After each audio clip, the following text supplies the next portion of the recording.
Some losses change a man so deeply he forgets what it means to live. For 3 winters, Jonas Hale has kept himself alone in the Montana mountains, lighting 1 candle every Christmas Eve for the wife he couldn't save. The townspeople leave him be. They understand grief, but when schoolteacher Clara Whitmore gets caught in a blizzard on Christmas Eve, she follows that lone candle through the snow to his cabin door. Jonas wants to turn her away. Clara has nowhere else to go. 2 people who thought they'd spend Christmas alone.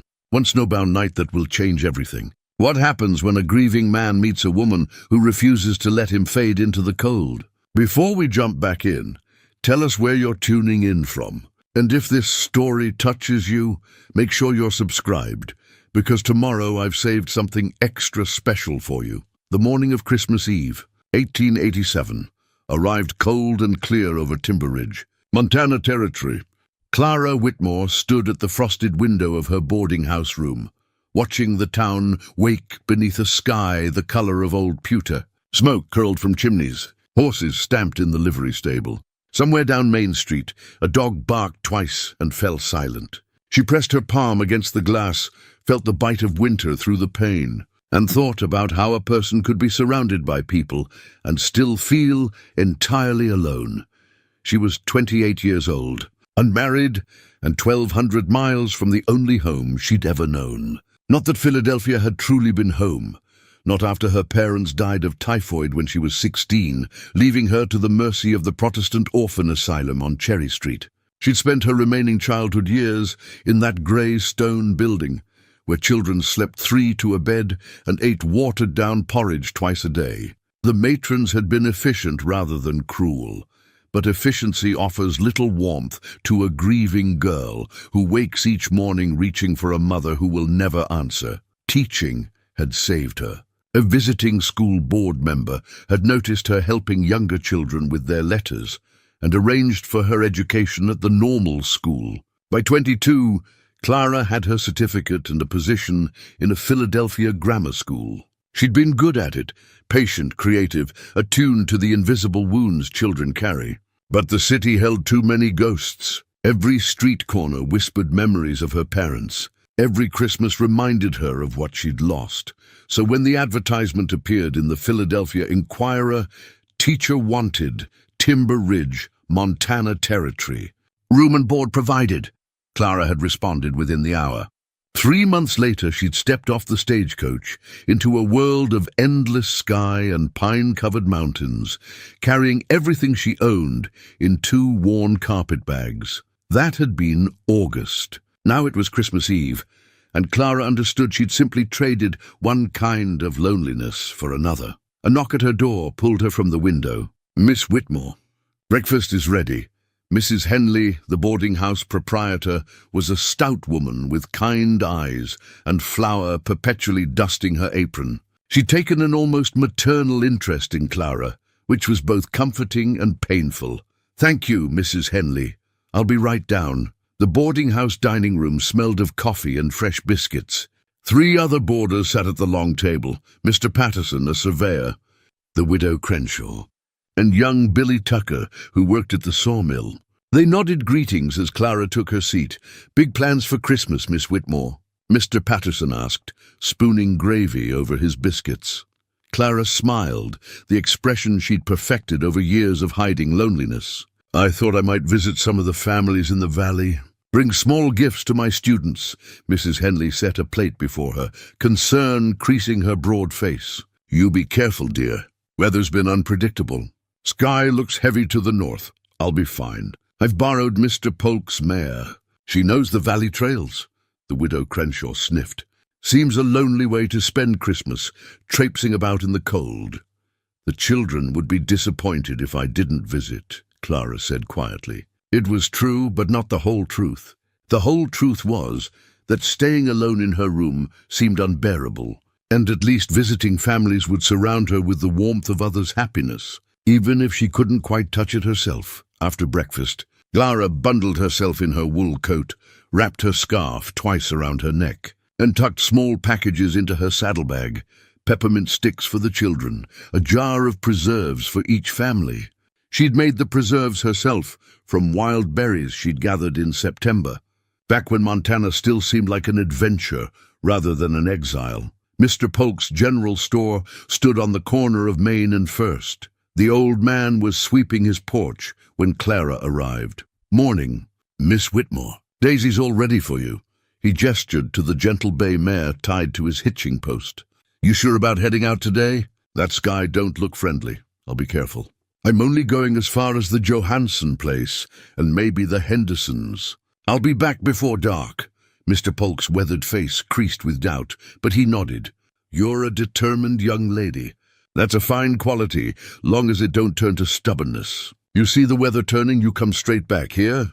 I promise." As Clara led Daisy down Main Street, she passed Sheriff Tom Brennan standing outside his office. He touched his hat brim. "Miss Whitmore, Merry Christmas." "Merry Christmas, Sheriff. Heading out to the valley?" "Just for a few hours." He frowned at the northern sky. "Storm's coming." You can feel it in the air. Everyone seemed determined to warn her. Clara understood their concern. She was still an outsider here, despite 4 months of teaching their children. The West had rules about survival that city dwellers like her didn't instinctively understand. But she checked the trail map, packed warm clothes, and the valley families weren't that far. Besides, doing nothing on Christmas Eve except sitting alone in her room seemed worse than any weather. "I'll be careful, Sheriff." "Thank you." As she rode out of town, Clara let herself look toward the mountains rising to the north and east. Somewhere up there, 12 miles into the high country, Jonas Hale lived alone in his cabin. The townspeople spoke of him in hushed tones, the man who'd lost his wife 3 winters ago and hadn't been seen in town since. Some said he'd gone mad with grief. Others claimed he'd simply chosen solitude over a world that had taken everything from him. Clara had heard the stories from Mrs. Henley, usually whispered over coffee. Jonas Hale had been a good man once, active in the community, helped build the church, crafted beautiful furniture that people still treasured. Then his young wife Anna had died in childbirth, the baby with her, and Jonas had carried them both down the mountain on the coldest day of the year to bury them in the churchyard. He'd spoken to no one at the funeral, and after the last shovel of dirt was patted down, he'd walked back up the mountain and never come down again. "He lights a candle every Christmas Eve," Mrs. Henley had said. "You can see it from town if you know where to look. Just one little light burning in his window all night long. Breaking my heart, it is." Clara had looked for it last Christmas, her first in Montana. She'd stood in the cold darkness outside the boarding house, scanning the distant mountains, and finally spotted it. A tiny pinprick of light, alone in all that darkness. She'd stood there for a long time, watching that solitary flame, and felt a kinship with a man she'd never met. They were both keeping vigil for people who would never return. Now, as she guided Daisy onto the valley trail, Clara pushed thoughts of Jonas Hale aside. She had her own loneliness to manage. She couldn't solve anyone else's. The Johansson farm appeared after an hour's ride. Erik and Ingrid Johansson had 5 children, ranging from 4 to 12, and all of them tumbled out of the house when they spotted Clara approaching. Their joy at seeing her, their excitement over the peppermint sticks, their mother's insistence that Clara come inside for coffee and fresh bread, all of it warmed something in her chest that had been cold for too long. But by the time she left the Johansson place, the sky had darkened considerably. The wind had picked up, carrying the smell of snow. Clara looked north toward the Henderson farm, then back toward town. She should turn back. She knew she should. Instead, she urged Daisy forward. The Hendersons had 3 children, including little Sarah, who struggled with reading but drew the most beautiful pictures Clara had ever seen. Sarah would be heartbroken if Clara didn't visit. The first snowflakes began to fall as Clara reached the midpoint between the Johansson and Henderson farms. Within minutes, the gentle flurries had become a driving snow that stung her face and blurred the trail ahead. Daisy whinnied nervously, tossing her head. "Easy, girl," Clara murmured, but her own heart was beginning to pound. She'd made a terrible mistake. She should have listened to everyone's warnings. Should have turned back at the Johansson farm. should have stayed in town altogether. The wind howled through the pines, and Clara could no longer see more than a few feet ahead. She gave Daisy her head, trusting the mare's instincts more than her own rapidly fading sense of direction.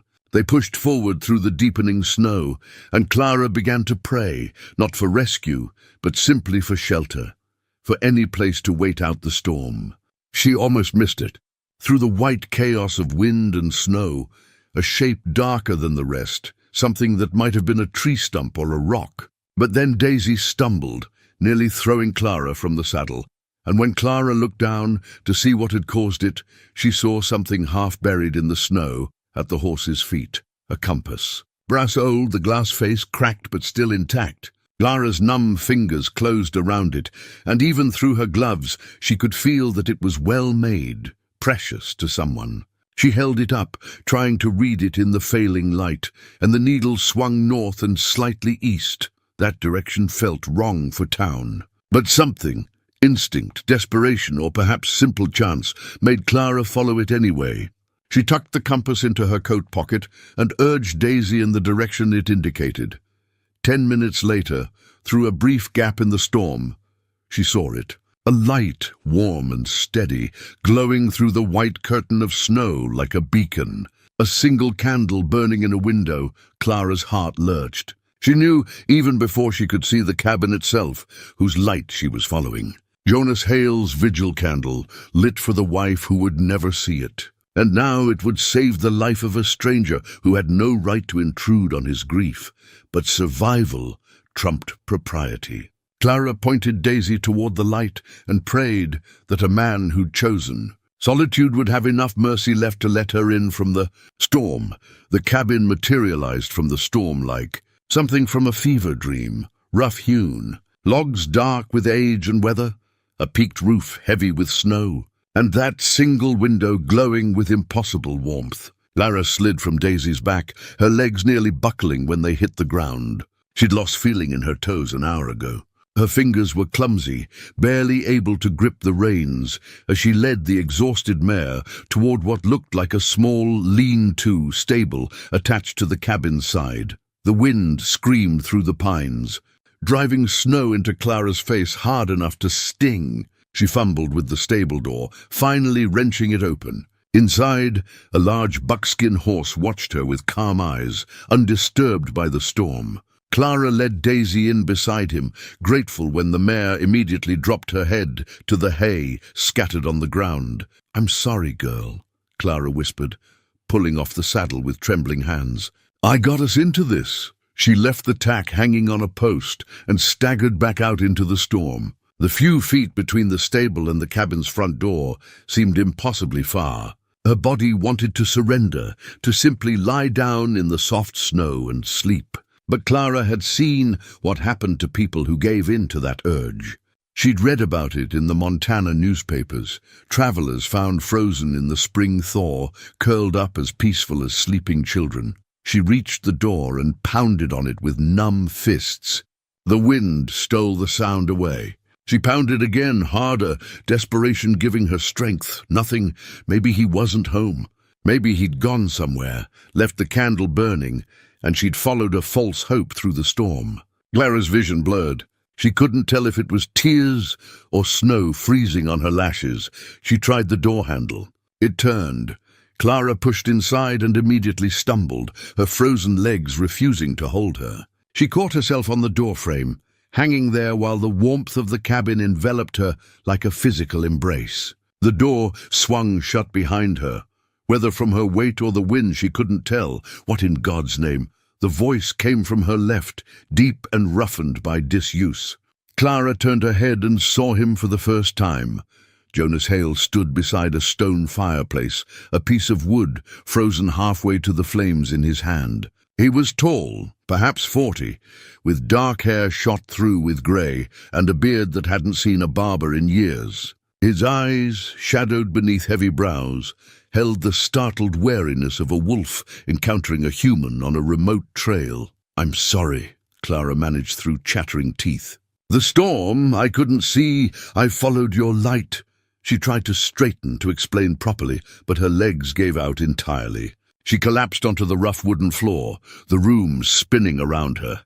Jonas crossed the space in 3 long strides. Strong hands gripped her shoulders, and Clara found herself looking up into a face carved by grief and weather, into something almost elemental.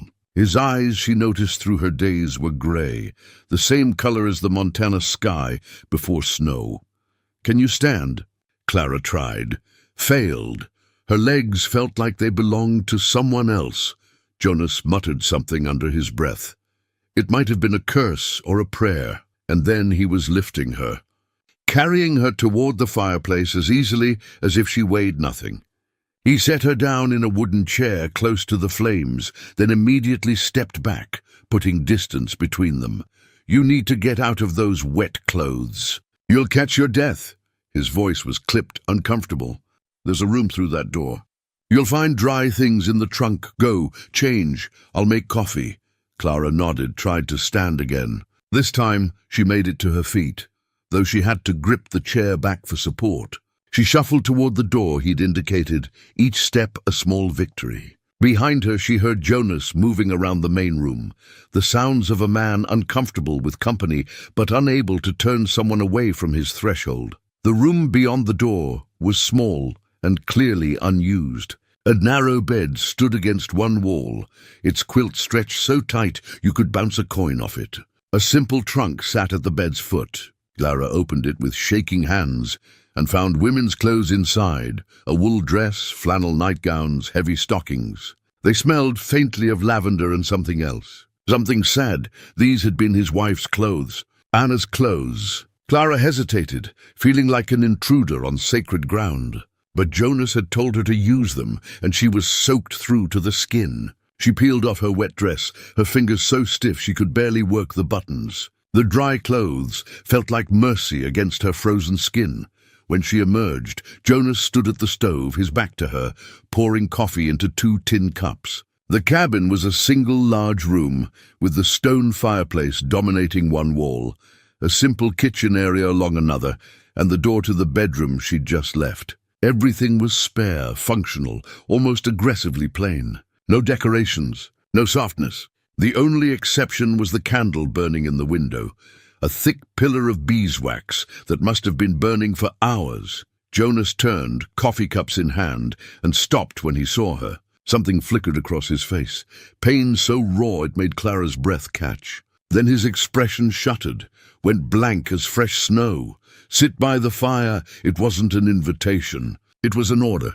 Clara sat. Jonas handed her one of the cups and retreated to the far side of the room, as if proximity to her caused him physical discomfort. He stood there, his own cup cradled in large hands, and studied her with those storm-grey eyes. "Who are you?" "Clara Whitmore. I'm the school teacher in Timber Ridge. I was visiting families in the valley when the storm hit. I got turned around, and then my horse stumbled, and I found—" She reached into the pocket of Anna's dress and pulled out the compass. "I found this. It pointed me toward your light." Jonas's eyes fixed on the compass. He set down his coffee and crossed the room, took the compass from her hand. His fingers brushed hers, briefly, accidentally, and Clara felt the warmth of living flesh against her own still cold skin. "This was Anna's," he said quietly. "I gave it to her on our wedding day. She used to wear it on a chain around her neck. Must have lost it last time." He stopped abruptly, shook his head. "Doesn't matter." He slipped the compass into his pocket and returned to his position across the room, as far from Clara as the cabin's dimensions allowed. "You can't go back tonight. Storm's too bad. You'll stay here until it passes, then you'll leave." It wasn't a discussion.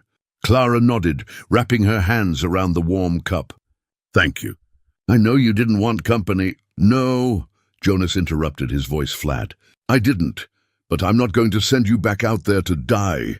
You'll sleep in Anna's room. I'll be out here. Come first light. When the storm breaks, you head back to town and don't come back. Are we clear?" "Yes, I'm sorry to intrude. Stop apologizing." He turned away, stared into the fire. "What's done is done." Silence settled over the cabin like another layer of snow. Clara sipped her coffee, strong, bitter, exactly what she needed, and watched Jonas Hale's rigid back. He stood as still as the mountains outside and just as unyielding. This was a man who'd built walls around himself, stone by careful stone, and her arrival had breached them against his will. The candle continued to burn in the window, its flame steady despite the wind that rattled the shutters and moaned in the chimney. Clara wondered if Jonas even realized what that candle meant to people in town, that beacon of grief burning faithfully through every Christmas Eve. Or maybe he did know and didn't care. Maybe the candle wasn't for anyone else at all. Maybe it was just a promise he kept to himself, a way of saying he hadn't forgotten, would never forget. "I'm sorry about your wife," Clara said quietly. Jonas's shoulders tensed. For a long moment, she thought he wouldn't respond. Then 3 years ago, Christmas Eve, the same night he lit the candle every year. Oh. Clara's throat tightened with understanding. "I'm so sorry you said that already. I mean it." Jonas turned to look at her, and in his eyes Clara saw something she recognized. The hollow ache of loss that never quite heals, that you simply learn to carry. She knew that weight. She'd been carrying it since she was 16 years old. "Why were you out in that storm alone?" he asked. "Christmas Eve, don't you have family?" "Friends? No family. And I'm still too new in town to have real friends. I thought—" She paused, unsure how much truth to offer this stranger. But something about his directness, his lack of pretense, made her honest. "I thought visiting my students' families would be better than sitting alone in my room." Jonas studied her for another long moment. Then he nodded once, a gesture that might have meant understanding or simply acknowledgement. He turned back to the fire. "Coffee's on the stove. Help yourself when you want more. There's bread and cheese in the larder if you're hungry. I'm going to check on the horses."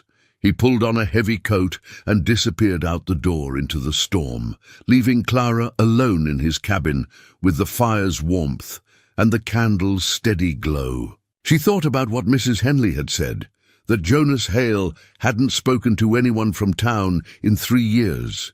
And yet here he was, offering her shelter, dry clothes, coffee. Maybe the man everyone thought had gone mad with grief was simply a man who'd lost everything and was doing his best to survive. Clara understood that better than most. When Jonas returned, snow-covered and silent, he moved through the cabin like a ghost in his own home. He added wood to the fire, checked the coffee, stood at the window staring out at the darkness. Clara watched him, this man whose loneliness matched her own, and wondered if the storm had brought her here by chance or design. Either way, she wouldn't waste it. Jonas Hale might want to be alone, but tonight, Christmas Eve of all nights, he didn't have to be, and neither did she. Sleep wouldn't come. Clara lay in the darkness of Anna's room, listening to the storm rage outside and the house settle around her. The bed was comfortable enough, the quilts warm, but her mind kept circling back to Jonas, to the raw pain in his voice when he'd spoken of losing everything, to the way he'd stood at that mantel like a man barely holding himself together. She understood that stance. She'd stood the same way countless times in the years after her parents died, hands braced against whatever surface was nearest, fighting to keep upright when everything inside her wanted to collapse. The small clock on the bedside table showed midnight. Christmas Day, technically, though it felt nothing like any Christmas Clara had ever known. Those early years in Philadelphia, before the typhoid, Christmas had meant her mother's spice cake cooling on the windowsill, her father reading from Dickens by the fire, the three of them singing carols slightly off-key, but full-hearted. After they died, Christmas became just another day to survive in the orphanage, marked only by a slightly better meal and a visiting minister's well-meaning but hollow sermon about joy. This Christmas, stranded in a grieving widower's cabin while a blizzard tried to tear the world apart outside, this felt oddly more honest than all the Christmases she'd endured since losing her parents. At least here, the loneliness was acknowledged. At least here, no one pretended to feel joy they didn't possess. Clara rose, wrapping one of Anna's shawls around her shoulders. The floor was cold beneath her bare feet as she padded to the door and eased it open. The main room lay in shadow, lit only by the dying fire and that ever-burning candle in the window. Jonas's bedroll lay empty near the hearth. She found him standing at the window, silhouetted against the pale glow of the candle, staring out at the darkness and blowing snow. He didn't turn when she entered, but his shoulders tensed slightly, aware of her presence, even if he chose not to acknowledge it. Clara moved quietly into the room, not wanting to intrude, but unable to return to that lonely bed. Her eyes adjusted to the dimness, and she saw what she hadn't noticed earlier. A rocking chair positioned near the window, just far enough back that the candlelight wouldn't touch it. The chair was beautiful despite its simplicity, clearly handcrafted with care. Every curve of the wood spoke of patience and skill. Without thinking, Clara sat in it. The chair rocked gently beneath her weight, smooth and perfectly balanced. She let herself move with its rhythm, watching the snow swirl beyond the window, and began to hum. Not consciously, just a melody that rose unbidden from somewhere deep in her memory. Silent Night. Her mother used to sing it while decorating their small Christmas tree. That was her chair. Jonas's voice cut through the humming. Clara stopped mid-note, her hand flying to her mouth. "I'm so sorry." She started to rise. No. Jonas turned to face her, and in the candlelight his expression was unreadable. "Stay, please." Clara settled back into the chair, her heart beating faster than it should. Jonas continued to stare at her, and she realized what he was seeing, a woman in his dead wife's dress, sitting in his dead wife's chair, humming his dead wife's favorite carol. She'd stumbled into the most intimate corners of his grief without meaning to. "I'll stop humming." "Don't." Jonas's voice was rough. "Anna used to sit there every evening. She'd rock and hum that song, especially after—" He stopped, swallowed hard. "Especially when she was expecting the baby." Said it calmed them both. Clara's throat tightened. She could picture it so clearly, a young woman heavy with child, rocking in this chair, humming to the life growing inside her. A life that had never drawn breath outside the womb. "Why do you hum it?" Jonas asked. "If you don't mind my asking." "It helps with the loneliness," Clara said simply. "When you hum, you're making sound, filling the silence. You're reminding yourself you're still alive, still capable of creating something, even if it's just a melody."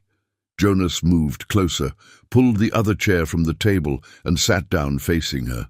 The candlelight caught the silver threads in his hair, the deep lines around his eyes. He looked older than 40 in that moment, weathered by grief in ways that had nothing to do with years. "Anna used to say the same thing," he said quietly. "Said singing kept the darkness away." She was wise. She was everything. Jonas leaned forward, elbows on his knees, hands clasped together. "We met at a church social. I already told you that. What I didn't tell you was that I almost didn't go. Was tired from a week of hard work, figured I'd just stay home. My friend Tom, he's the sheriff now, he practically dragged me there. Said I needed to live a little, stop being so serious all the time." A sad smile touched his lips. "Soon as I walked in, I saw her. She was helping set up tables, laughing at something someone said. Had this way of lighting up a room just by being in it. I stood there like a damn fool, just staring. Tom had to elbow me in the ribs to get me moving." Clara found herself smiling too, caught up in the memory, despite never having been there. "What did you say to her?"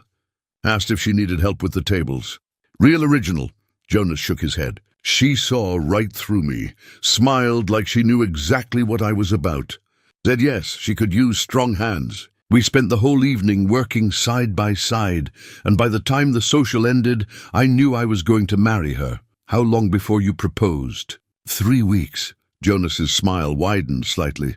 "Tom said I was crazy, moving too fast. But I knew. Anna knew too. We got married 2 months after we met, right there in the church I'd been building. Happiest day of my life." The smile faded. "Christmas Eve 3 years later was the worst." Clara stopped rocking. "You don't have to talk about it." "Maybe I do." Jonas's grey eyes fixed on hers. "Maybe I've been silent too long." Anna went into labor early morning. Was supposed to be another month yet, but babies come when they come. I rode for the doctor, but by the time we got back, his voice cracked. She was bleeding. Wouldn't stop bleeding. Baby wouldn't come right. Doctor did everything he could, but he stopped, pressed his palms against his eyes. Clara's own eyes burned with unshed tears. I held her while she died, Jonas continued, his voice barely audible. She knew she wasn't going to make it, made me promise I'd be okay, that I'd keep living. I promised because what else do you say to someone you love when they're dying? But I lied. I haven't been okay. Haven't really been living, just existing, going through motions.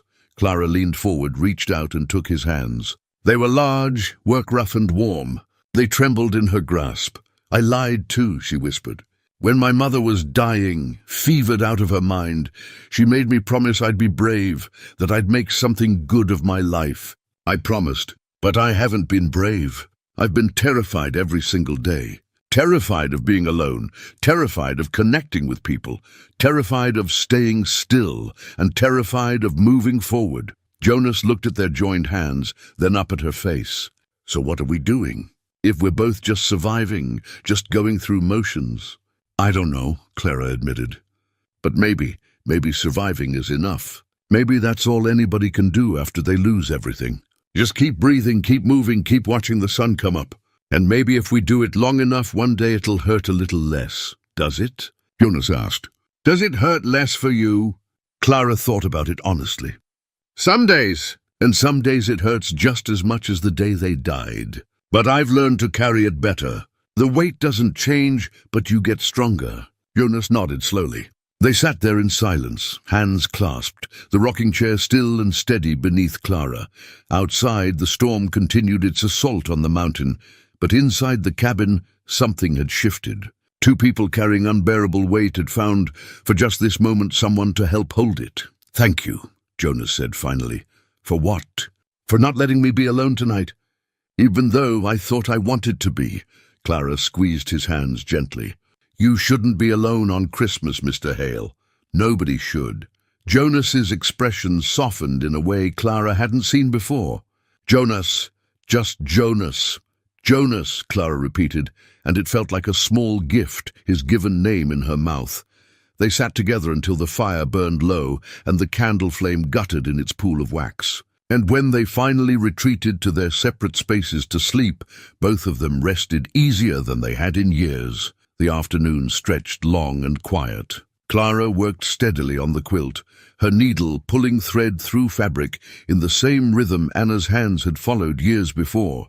Each stitch felt like a small act of completion, of honoring something left undone. The wedding ring pattern slowly came together under her fingers, the interlocking circles growing more complete with each passing hour. Across the room, Jonas carved with increasing confidence. His hands remembered what his mind had tried to forget, the angle of the blade, the grain of the wood, the way to coax shape from formless material. Wood shavings accumulated at his feet like pale snow, and the piece in his hands gradually revealed itself. Clara watched him when she thought he wasn't looking. There was something almost meditative about the way he worked, his brow furrowed in concentration, his large hands moving with surprising delicacy. This was a man who'd found peace in creation, who'd built things meant to last, to be used by families for generations. And then he'd stopped, let those skilled hands go idle, because making beautiful things hurt too much when the person you'd made them for was gone. She understood that impulse. After her parents died, Clara hadn't been able to read for months. Couldn't bear opening the books her father had loved, couldn't stand hearing the stories her mother had read to her as a child. It had taken years before literature became comfort again, instead of grief. "What are you making?" she asked, setting down her sewing to rest her fingers. Jonas held up the piece, turning it so she could see it from different angles. It was taking shape as something small and detailed, a building of some kind, with careful attention to windows and doors. "A schoolhouse," he said. "Thought it was fitting given you're a teacher." Clara's breath caught. He was making something for her. Not because she'd asked, not out of obligation, but because he'd chosen to. "Jonas, that's beautiful." Not finished yet, but she could see the pleasure in his face at her reaction.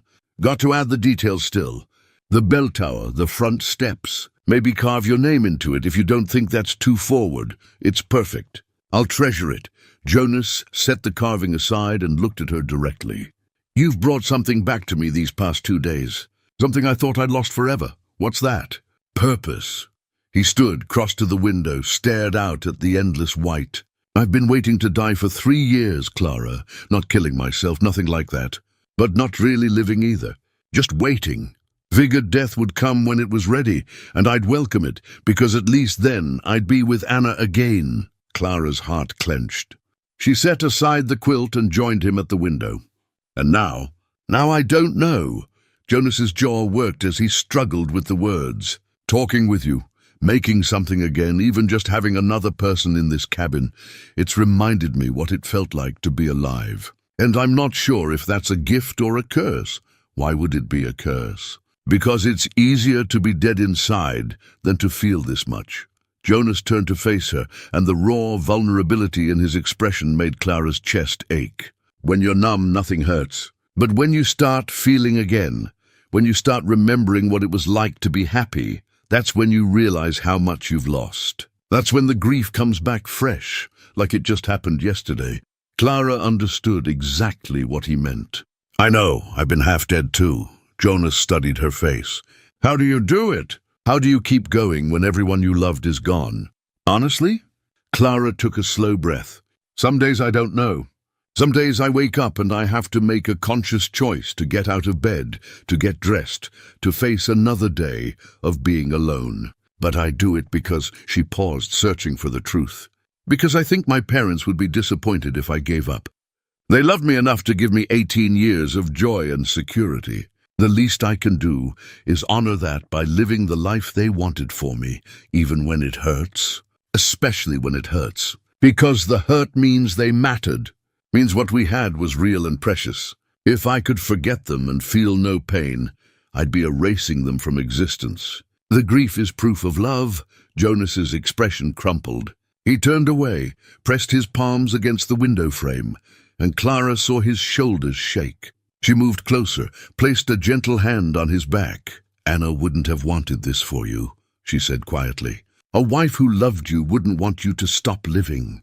You didn't know her, no, but I know love. Real love wants the beloved to live fully, even after we're gone. Especially after we're gone. Clara kept her hand steady on his back, feeling the tremors of suppressed emotion. You said Anna made you promise you'd be okay, right before she died. Did she mean for you to hide up here on this mountain alone, waiting to die? Jonas shook his head, unable to speak. Then you're not honoring her memory. You're defying her last wish. He turned suddenly, and Clara found herself looking up into eyes swimming with tears. It's easier to be dead inside than to feel this much, he repeated, his voice breaking. I don't know if I'm strong enough to come back from where I've been. You don't have to be strong, Clara said. You just have to be willing. Willing to try even when it's hard. Even when it hurts. Jonas stared at her for a long moment. Then slowly he reached out and took her hand. His grip was warm, solid, alive. Will you help me? He asked. I don't know how to do this alone. You're not alone. Not anymore. Not if you don't want to be. Something shifted in Jonas's expression. Resolve mixing with fear. Hope fighting against 3 years of learned despair. He squeezed her hand tighter. I want to try. God help me. I want to try. Clara smiled, tears pricking her own eyes. Then we'll try together. They stood there as the winter afternoon faded toward evening, hands clasped, two people who'd almost given up on living, finding reasons to keep going in each other's presence. Outside, the storm was weakening. Inside, something new was being born, tentative and fragile but real. Jonas returned to his carving with renewed focus, and Clara to her sewing. But every so often, their eyes would meet across the cabin, and in those glances was an acknowledgement of what was happening between them. Not love, not yet, but the foundation on which love might be built, trust, understanding, the recognition of kindred souls who'd walked through darkness and found each other on the other side. As evening fell, Jonas lit the candle in the window again, but this time, when Clara looked at it, she didn't see only grief. She saw perseverance. She saw a man who'd loved deeply and lost everything but was beginning to believe he might survive after all. And that small shift from merely surviving to believing survival was possible made all the difference in the world. The third morning arrived with crystalline clarity. Clara woke to sunlight streaming through the bedroom window. Actual sunlight, not the grey half-light of storm days. She dressed quickly and emerged to find Jonas already up, standing at the door with it propped open, looking out at a world transformed by snow. "Storm's past," he said without turning. "Trail will be clear enough to travel by afternoon." Clara's heart sank, though she knew it shouldn't. She'd come here by accident, stayed by necessity. Now the necessity was past, and she should be eager to return to town, to her students, to her normal life. But the thought of leaving this cabin, leaving Jonas, felt like tearing something that had just begun to heal. "I suppose I should prepare to leave then," she said quietly. Jonas turned to look at her, and she saw her own reluctance reflected in his face. "Suppose so." Though he stopped, seemed to reconsider his words. "Storm may have passed, but trail's still going to be tricky. Might be better to wait until tomorrow morning. Give the sun a chance to settle the snow." It was an excuse, and they both knew it. But Clara nodded gratefully. "If you think that's wise." "I do." Jonas's mouth quirked in something almost like a smile. "Besides, you haven't finished Anna's quilt yet. Seems wrong to leave it undone." Clara returned to her sewing after a simple breakfast, determined to complete as much of the quilt as possible before she had to leave. Her fingers moved quickly, pulling the wedding ring pattern together, connecting the circles that Anna had left separated. There was something deeply satisfying about the work, the repetitive rhythm of needle through fabric, the gradual emergence of the complete design. She was reaching for Anna's recipe book, where she'd tucked some spare pins, when a folded piece of paper slipped out from between the pages and fluttered to the floor. Clara bent to retrieve it, intending to tuck it back without looking. But the words written on the outside stopped her cold. "To Jonas, if I don't survive," Clara's hands began to tremble. This was private, intimate, meant for Jonas alone. She should give it to him immediately, let him discover it in privacy.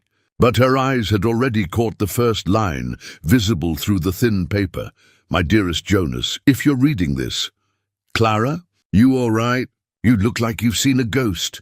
Jonas had noticed her frozen stance. Clara held up the letter with shaking hands. This was in Anna's recipe book. It's addressed to you."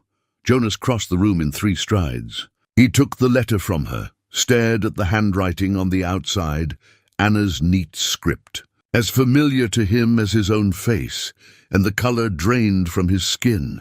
"I didn't know this existed," he whispered. "I'm sorry. I didn't mean to intrude." "No." Jonas sank into the nearest chair, the letter clutched in both hands. "No, you didn't intrude.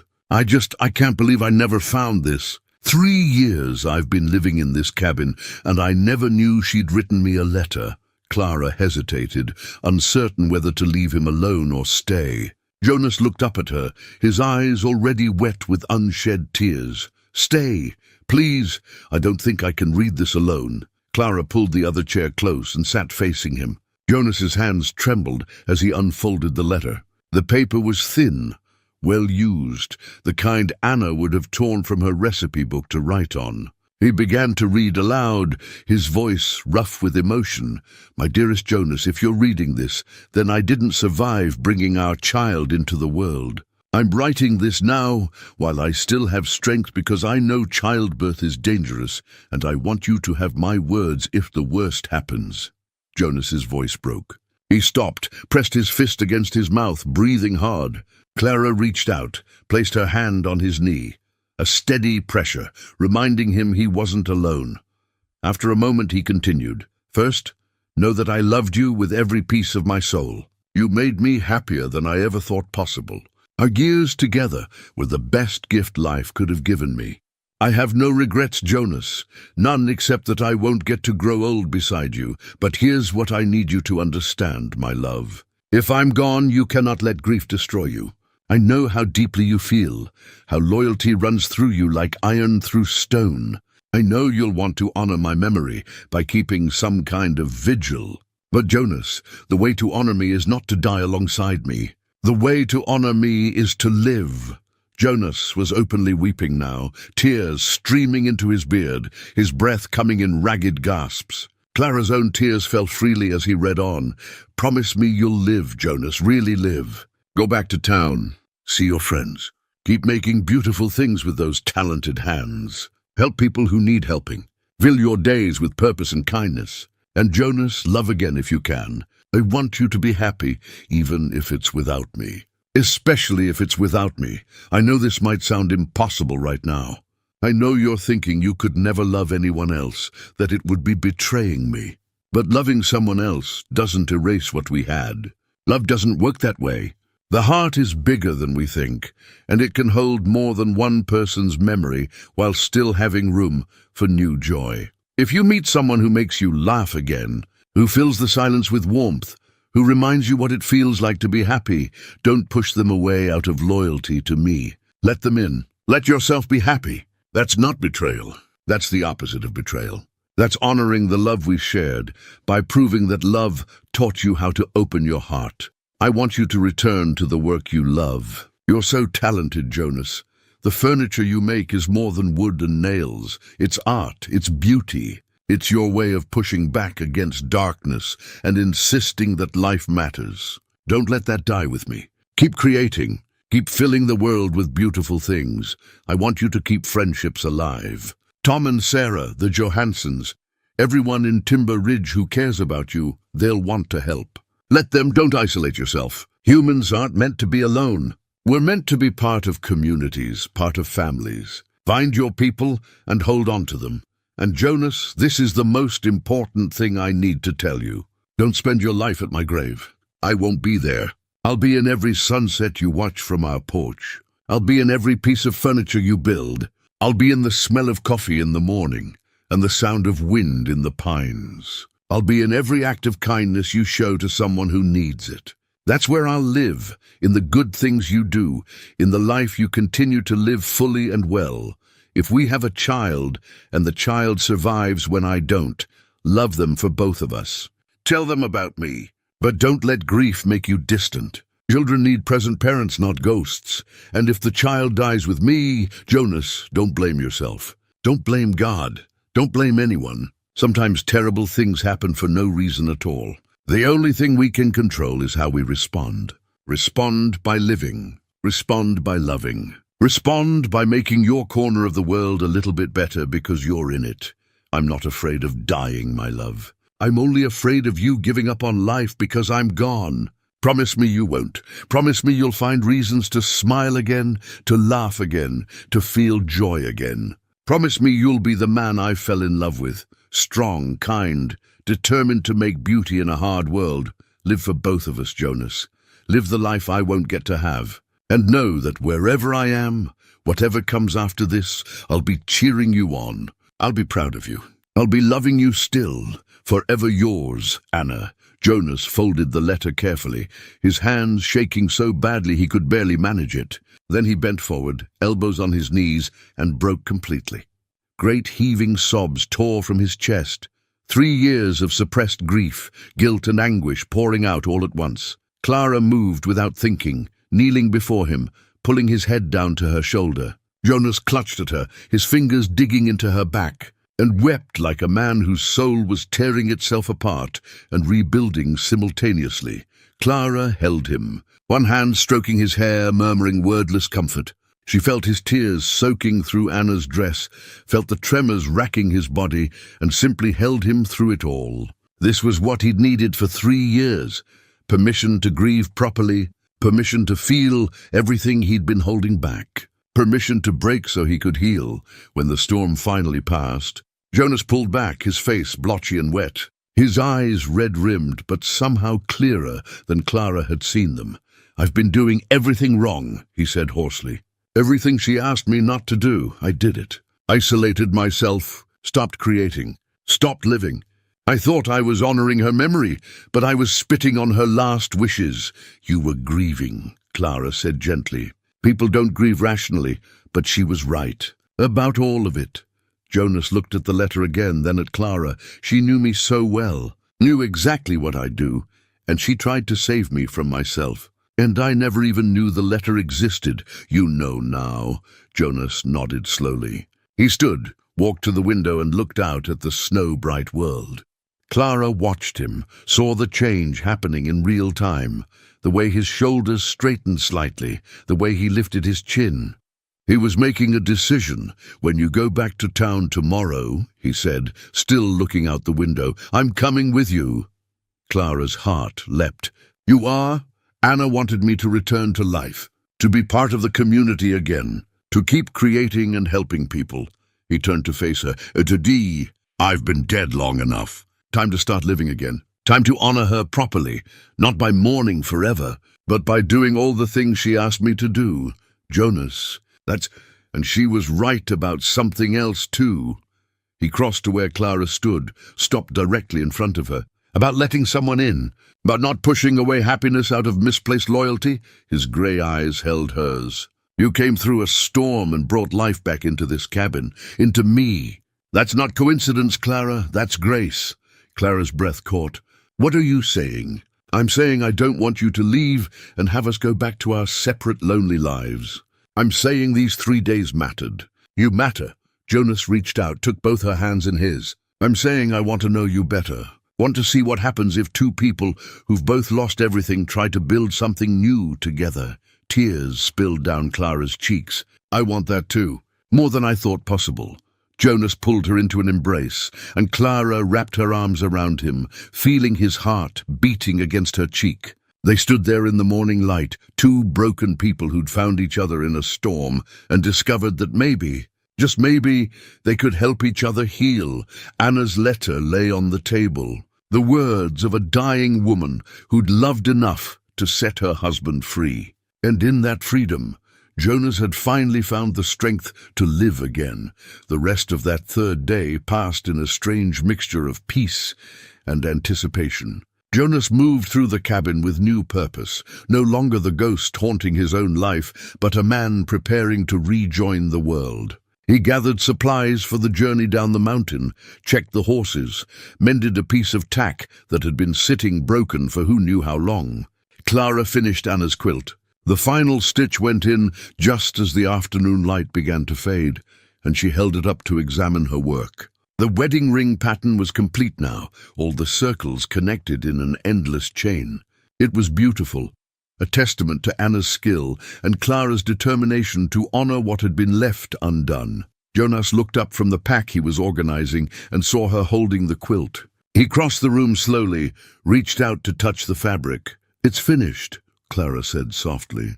Just as Anna intended it, Jonas traced one of the interlocking rings with a calloused finger.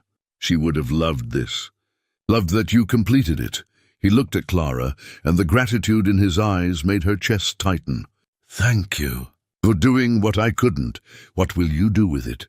Jonas considered. Keep it, not tucked away in a trunk, but out where I can see it. Reminder that unfinished things can be completed. That loss doesn't have to mean the end of everything. He folded the quilt carefully and placed it on the back of the rocking chair. Anna's chair, but no longer a shrine. Now it was simply a beautiful chair with a beautiful quilt, objects meant to be used and appreciated, not hidden away like grave goods. Clara felt tears prick her eyes. Such a small gesture, but it meant everything. Jonas was choosing to live with his memories rather than be buried by them. I have something for you too, Jonas said. He retrieved the carving he'd been working on and held it out to Clara. The little schoolhouse was complete. Every detail was perfect. The bell tower, the front steps, the carefully carved windows. And there, along the base, her name was inscribed in elegant letters. Clara Whitmore, Jonas. It's extraordinary. Clara turned it over in her hands, marveling at the craftsmanship. I've never received a more meaningful gift. You brought me back to this, Jonas said. To creating, to caring about making beautiful things. Seemed right that the first thing I carved in 3 years should be for you. They stood close together. The small wooden schoolhouse cradled between Clara's hands, and the air between them felt charged with possibility. Jonas lifted one hand, hesitated, then gently tucked a strand of hair behind Clara's ear. The gesture was tender questioning. Is this all right? He asked quietly. I don't want to presume it's more than all right. Jonas's hand lingered near her face, his thumb brushing her cheekbone. I haven't felt this way since Anna. Didn't think I'd ever feel it again.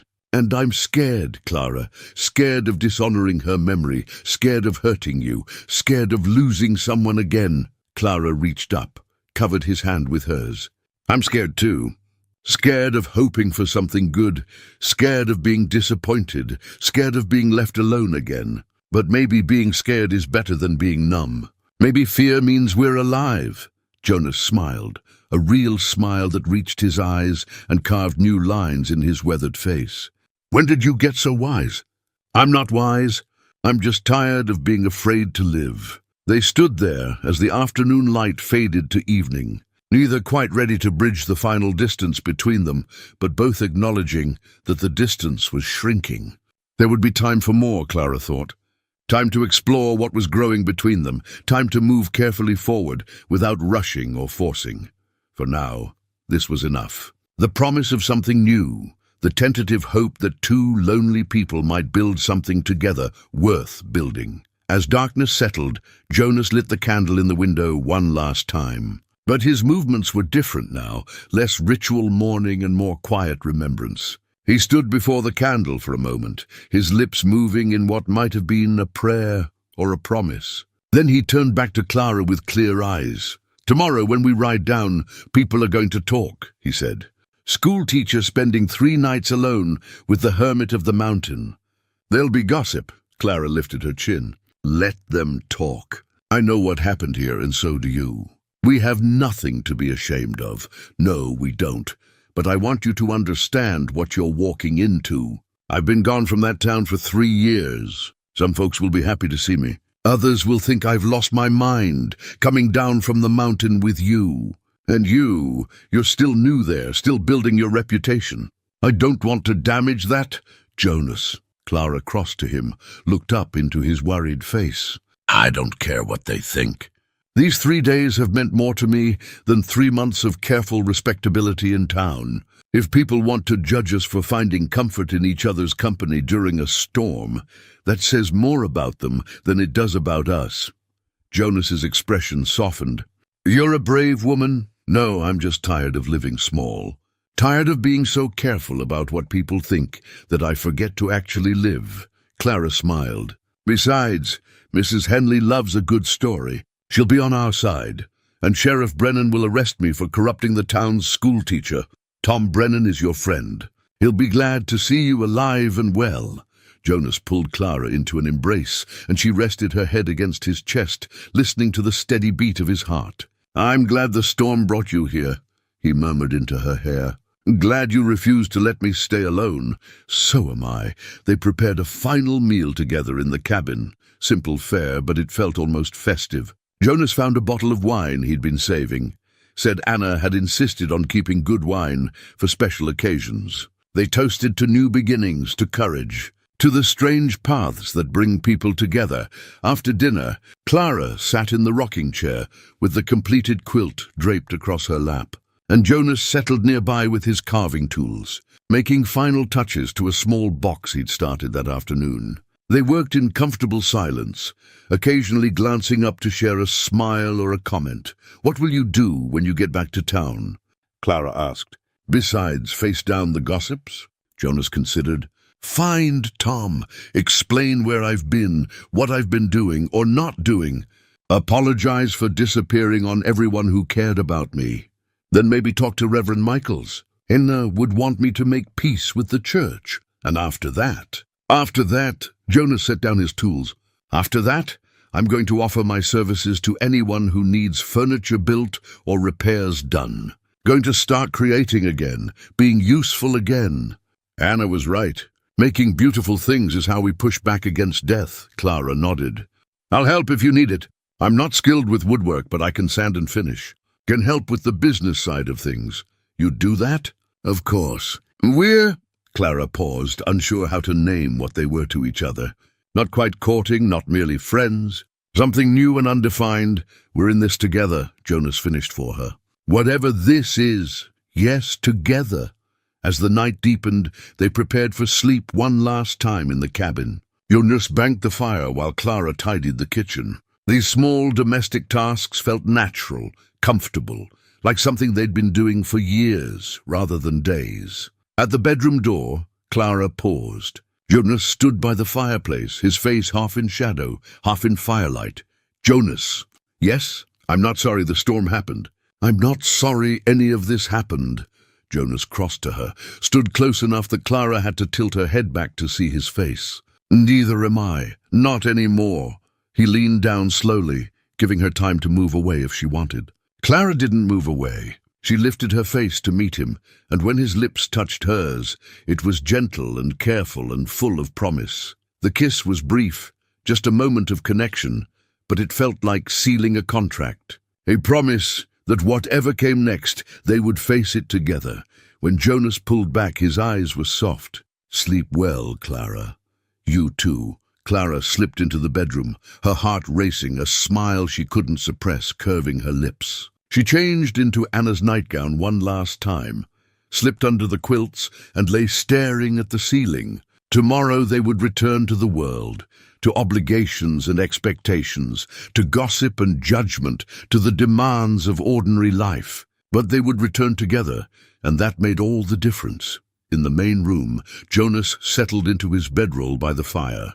He could still feel the warmth of Clara's lips against his, could still smell the lavender scent of her hair. For 3 years, he'd believed himself incapable of feeling anything beyond grief. Now, in the space of 3 days, one woman had reminded him what it meant to be alive.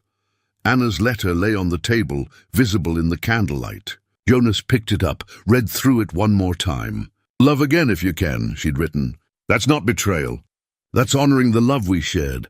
I'm trying, Anna," Jonas whispered to the empty room. "I'm trying to do what you asked. Hope you're proud of me." The candle burned steady in the window. Tomorrow, Jonas would extinguish it for the last time. Not because he was forgetting Anna, but because he was finally ready to honor her wishes. To live, to create, to love again if the chance presented itself. And Clara Whitmore, with her quiet strength and her understanding heart, might just be that chance. Jonas blew out the candle, lay down in the darkness, and for the first time in 3 years, felt genuine hope for the future. Dawn broke clear and cold over the Montana mountains. Clara woke to the sound of Jonas moving about the main room, preparing for the journey. She dressed quickly in her own clothes, now dry and ready, though she folded Anna's dress carefully and left it on the bed as she'd found it. When she emerged, Jonas had coffee ready and the horses saddled. He handed her a cup and studied her face in the morning light. "Ready?" "As I'll ever be."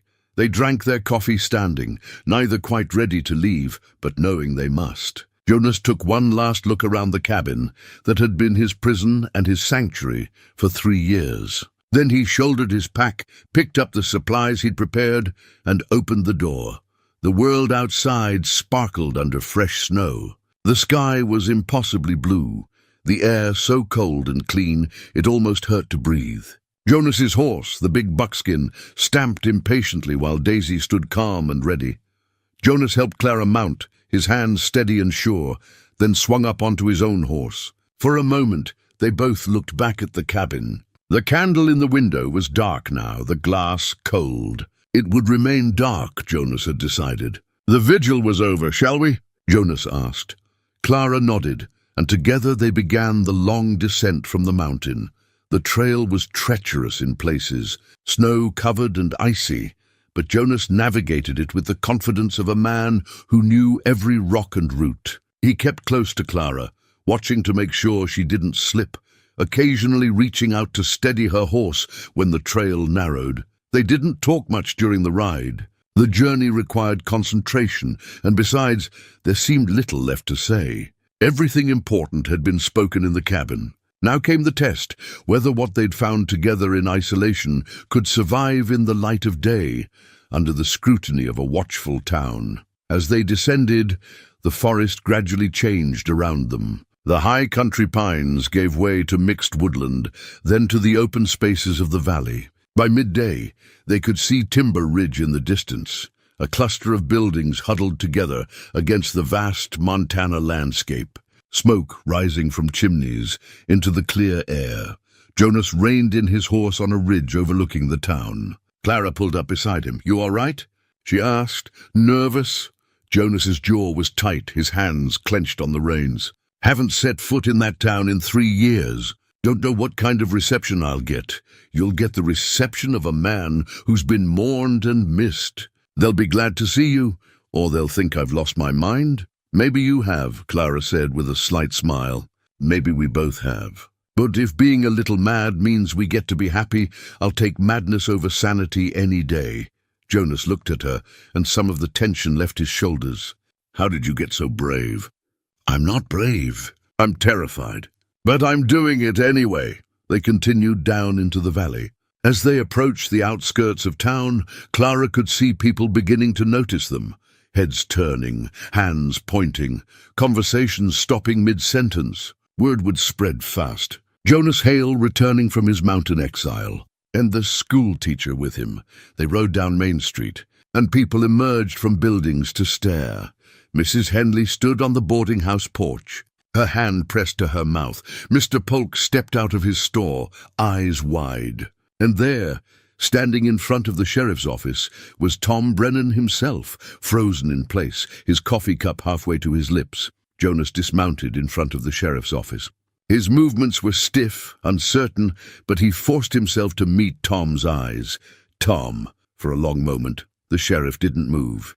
Then his face broke into a broad grin, and he crossed the space between them in 2 strides, pulling Jonas into a bear hug that nearly lifted him off the ground. "You stubborn son of a—" Tom's voice was thick with emotion. 3 years, Jonas. 3 years without a word. I know. "I'm sorry." Tom pulled back, held Jonas at arm's length, studying him. "You look different. Better, maybe. What brought you down from that mountain?" Jonas glanced back at Clara, who dismounted and stood holding Daisy's reins. "Miss Whitmore got caught in the storm on Christmas Eve, ended up at my cabin. We talked. She reminded me what living looks like." Tom's eyebrows rose. He looked between Jonas and Clara, clearly calculating what 3 days alone on a mountain might mean. But there was no judgment in his expression, only relief and cautious joy. "Miss Whitmore," Tom tipped his hat. "I'm guessing you've got quite a story to tell."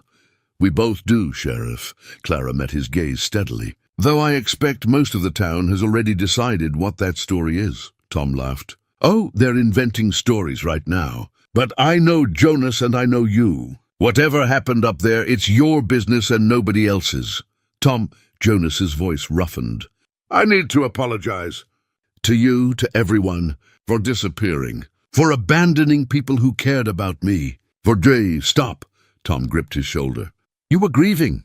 "We all understood that. And now you're back. That's what matters." Mrs. Henley had crossed the street, tears streaming down her broad face. "Jonas Hale, if you ever disappear like that again, I'll march up that mountain myself and drag you down by your ear. I swear it." Jonas found himself smiling. "Yes, ma'am." She hugged him fiercely, then turned to Clara. "And you, young lady, I want to hear everything. Every detail. How you survived that storm. What happened up there. All of it. It's a long story, Mrs. Henley. Then you'd better start talking." More people were gathering now, curious, concerned, welcoming. Mr. Polk clapped Jonas on the back. The widow Crenshaw nodded approvingly. Even some folks Jonas didn't recognize, new to town in the 3 years he'd been gone, came forward to introduce themselves. But then the crowd parted, and Reverend Michaels approached. The elderly minister moved slowly, leaning on his cane, but his eyes were sharp and kind. He stopped in front of Jonas and studied him for a long moment. "Welcome back, my son," he said quietly. "We've kept a place for you at the church, kept hoping you'd return." Jonas's throat tightened. "I'm sorry, Reverend, for missing services."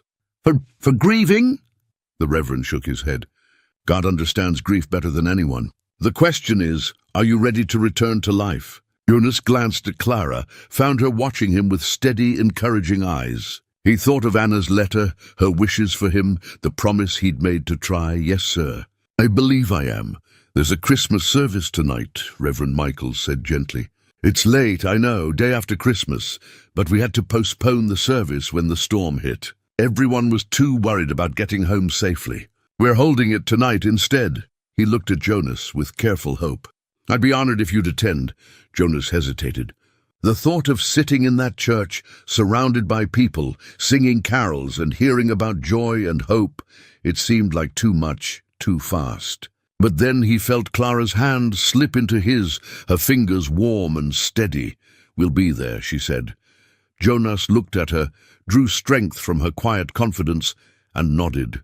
"Yes, we'll be there." The Reverend's face lit up. "Wonderful."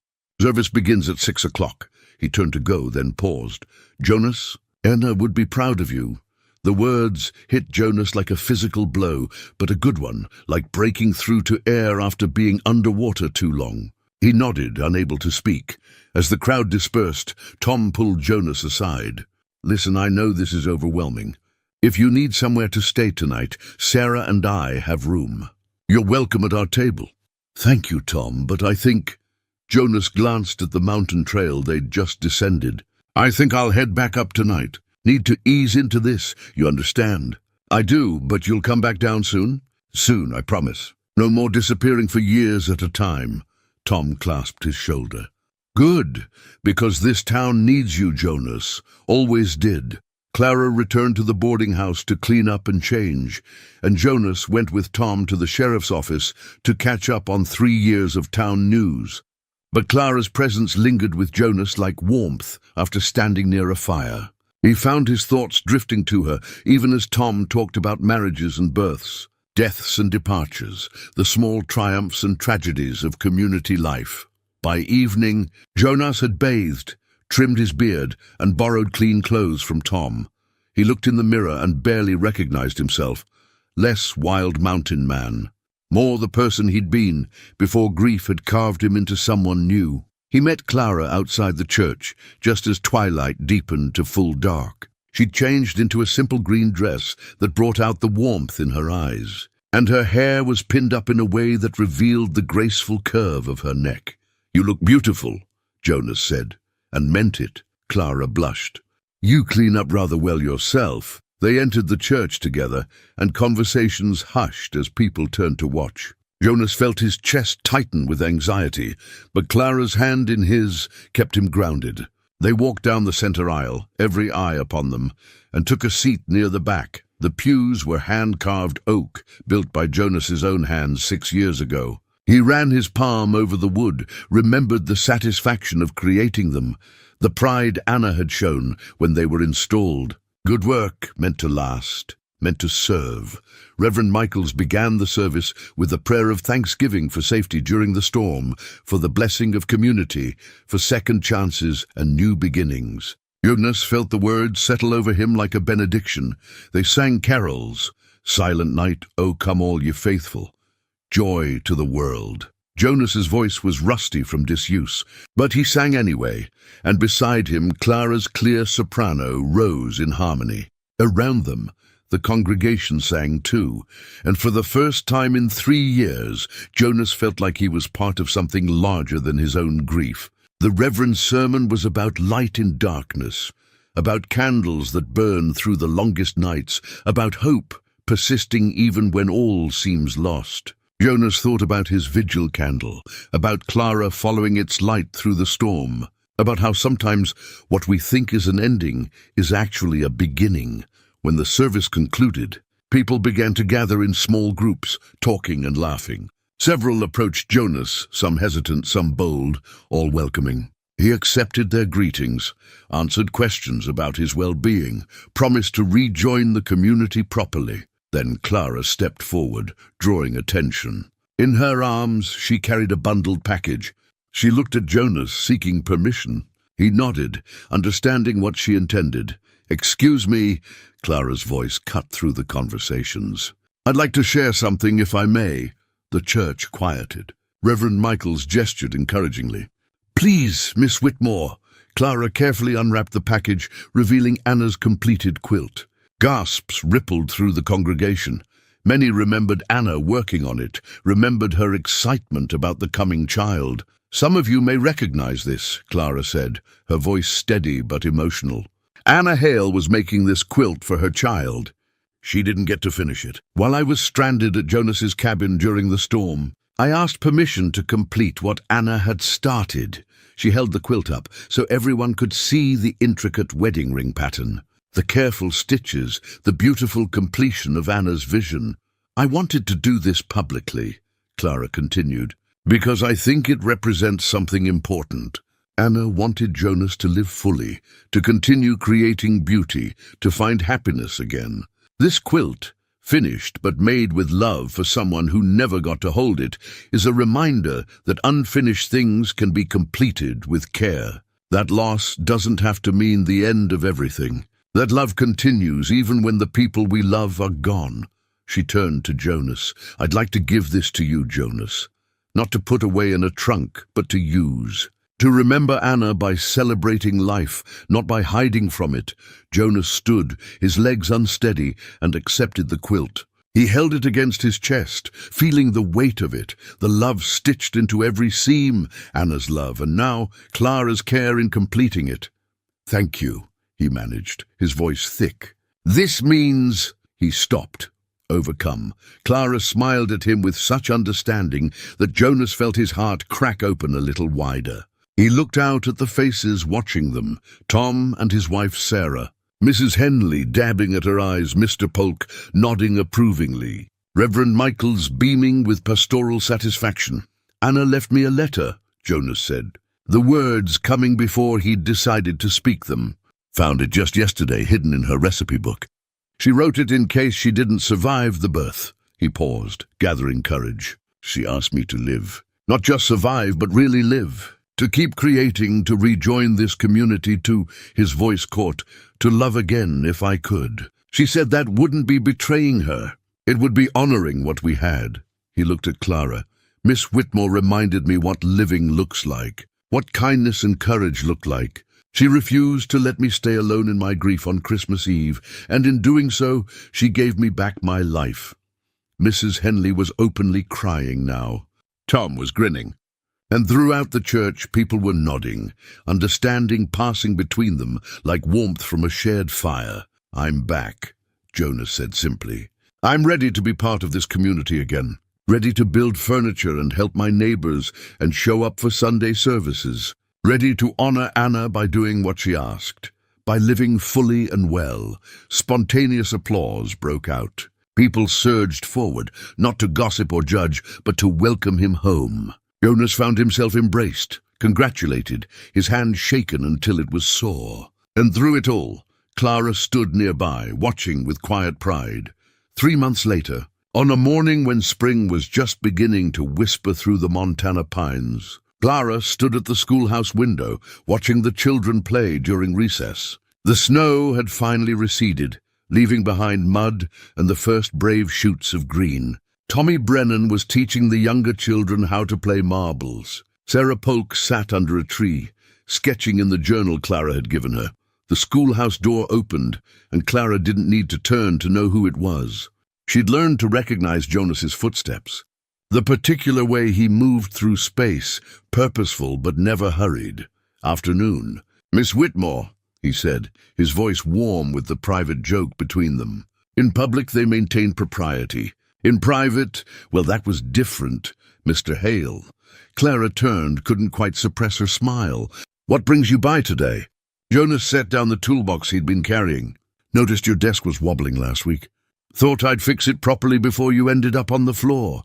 My hero, he grinned. That expression came more easily now after 3 months of healing and reconnection. Jonas had kept his promise to rejoin the community. He'd reopened his workshop, taken on commissions, spent Sundays at church and evenings helping neighbors with repairs. The town had welcomed him back with open arms, grateful to have a skilled craftsman and a good man among them again. And he'd spent time with Clara, proper courting time. The kind that wouldn't give Mrs. Henley apoplexy, dinners at the boarding house with appropriate chaperonage, walks through town where everyone could see them, attendance at community events side by side. It was slow and careful and entirely appropriate. It was also the happiest either of them had been in years. Jonas knelt by Clara's desk, examining the wobble. Clara watched him work, noting the changes 3 months had wrought. He'd filled out slightly, no longer quite so gaunt. His eyes held light instead of shadows. He laughed readily, smiled often, engaged with the world instead of hiding from it. "How's business?" Clara asked. "Good, very good, actually. Got 3 tables on order, 2 rocking chairs, and the Hendersons want a complete bedroom set for their daughter's wedding."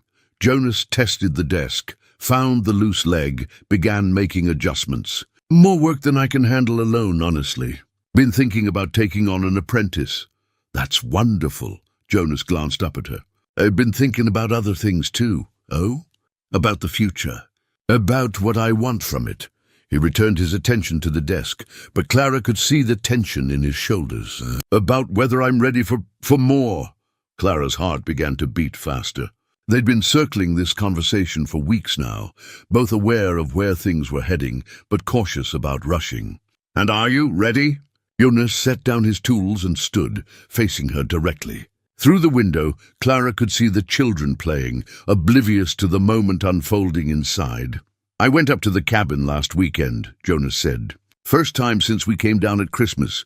Wanted to see it again, see how I felt. How did you feel?" "Peaceful." "It's a good place, Clara. Beautiful, quiet. Room enough for a family if a man wanted to start one. Close enough to town for daily travel if needed." He took a step closer.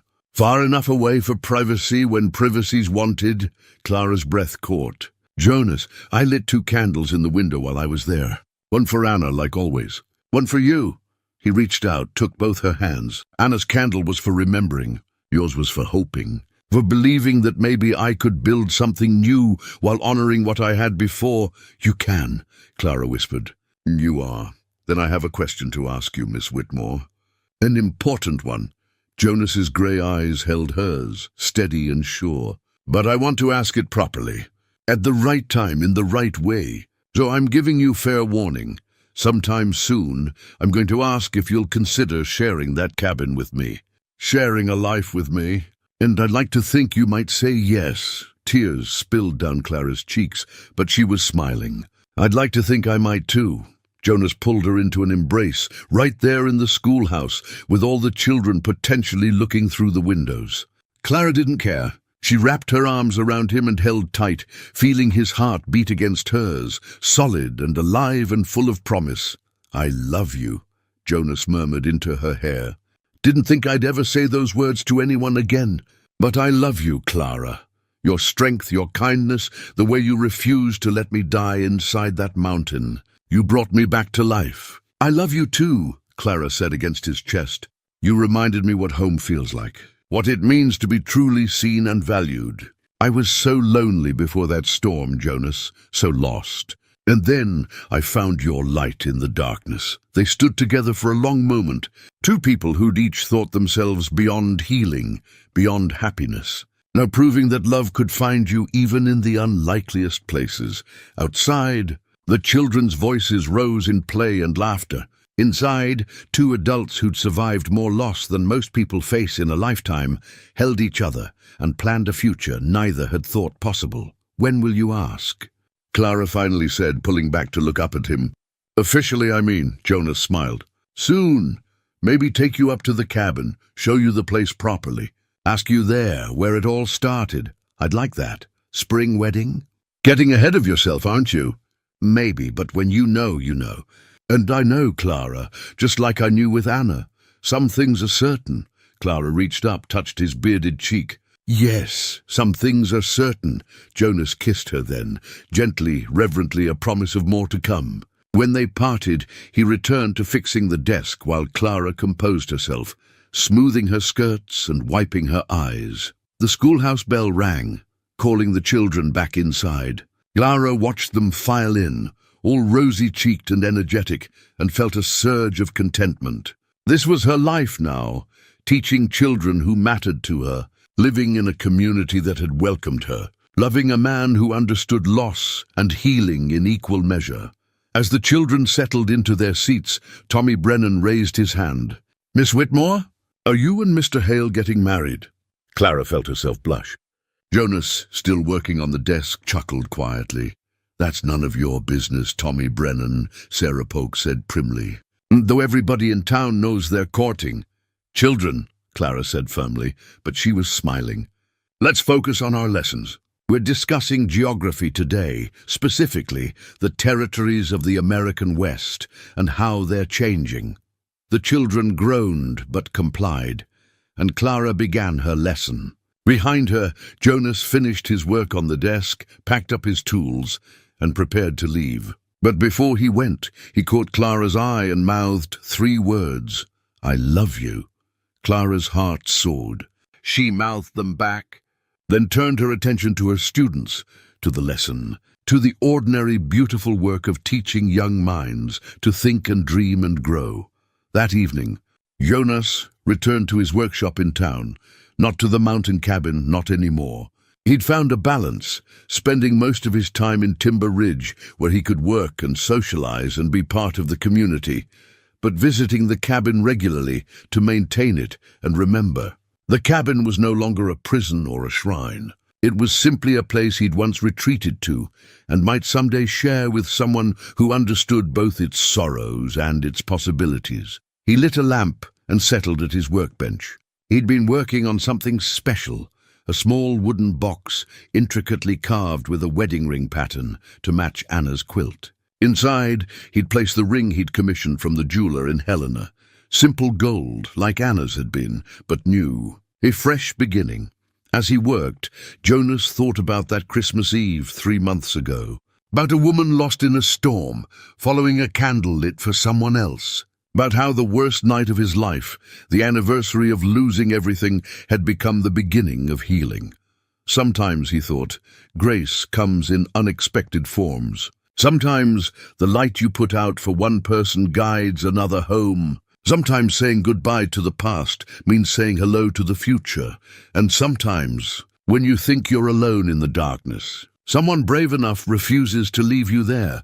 Jonas set down his carving tools and looked out the workshop window at the town he'd rejoined. The community that had welcomed him back, the life he was rebuilding piece by careful piece. Somewhere across town, Clara was preparing her lessons for tomorrow. Maybe thinking about him the way he was thinking about her. 2 candles burning instead of 1. 2 lives intertwined instead of 2 people alone. It wasn't what Jonas had planned. It wasn't the life he'd imagined with Anna. But it was good, real and honest, and full of quiet joy.